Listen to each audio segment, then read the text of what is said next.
They called her the girl with no place, no parents, no love, no voice, just a roof over her head and a life she never chose.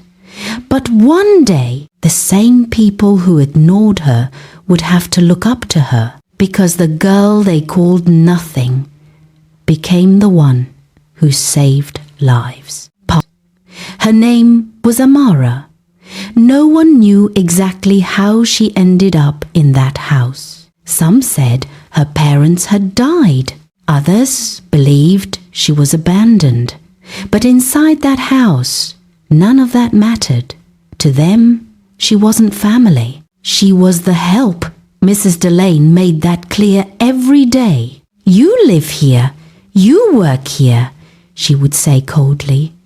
And her daughter, Vanessa, treated her even worse. "Don't touch my things. Stay out of my room. Make sure everything is clean before I come back." Amara never argued. She simply nodded. Yes, because silence was the only thing she had. But there was one thing they couldn't take from her. Her dream. Amara wasn't in college yet. She was studying for her college entrance exam, her only way out. Every night, after cooking, cleaning, washing, and serving everyone, when the house finally became quiet, Amara would sit on the cold kitchen floor with old books and borrowed notes, her body exhausted, her eyes heavy, but her heart determined.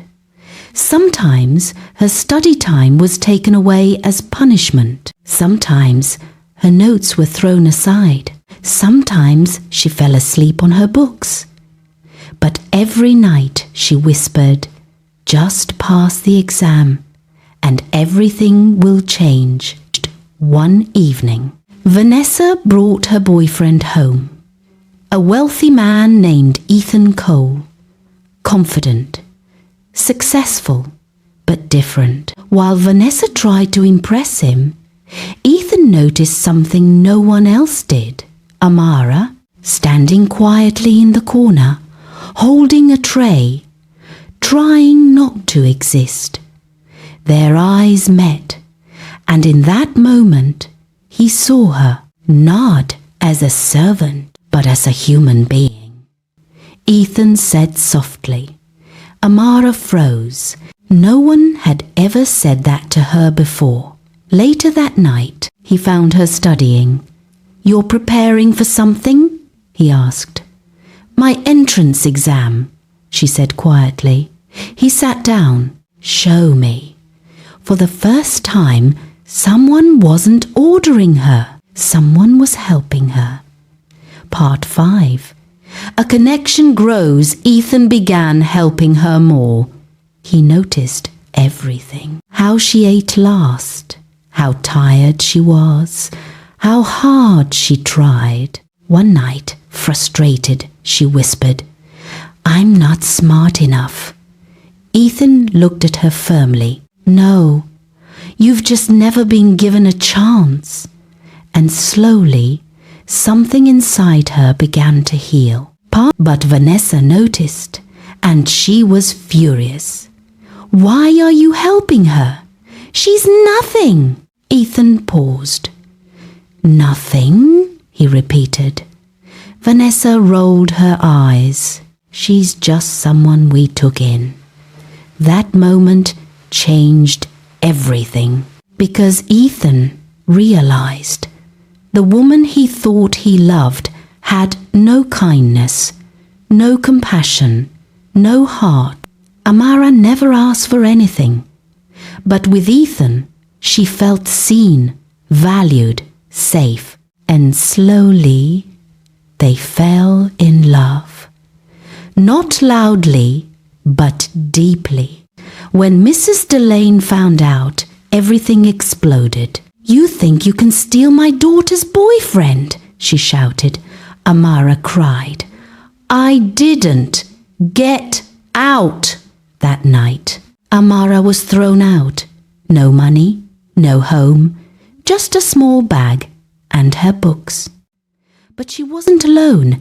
Ethan was waiting. "I'm not leaving you," he said. He rented her a small apartment, simple but peaceful. For the first time in her life, Amara felt safe. Weeks later, a letter arrived. Her hands trembled. She opened it, read it, and broke down in tears. "I passed," she whispered. "I passed, not just the exam, but the life that once tried to break her." Amara entered college, worked tirelessly, faced struggles, but never gave up. And one day she became a general physician, working at a respected hospital, saving lives, helping others, becoming the very person she once needed. One evening, emergency doors burst open. "Female, mid, 5 zeros, severe chest pain." Amara rushed in. "Let's move!"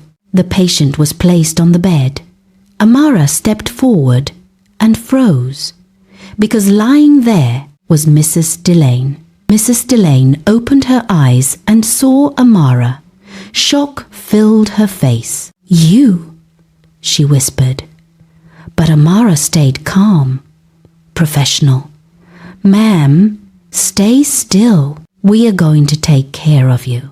No anger, no revenge, just grace."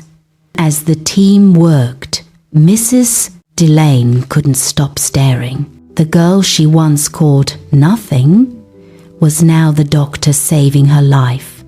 Tears filled her eyes. "I'm sorry," she whispered. When everything was stable, Amara stood at the door, about to leave. "Amara," Mrs. Delane called weakly. She turned. "I'm sorry," she said again. A long silence followed. Then Amara spoke softly. "I hope you get well," and walked away. Because sometimes life doesn't give you revenge. It gives you something greater: growth, strength, and the power to rise.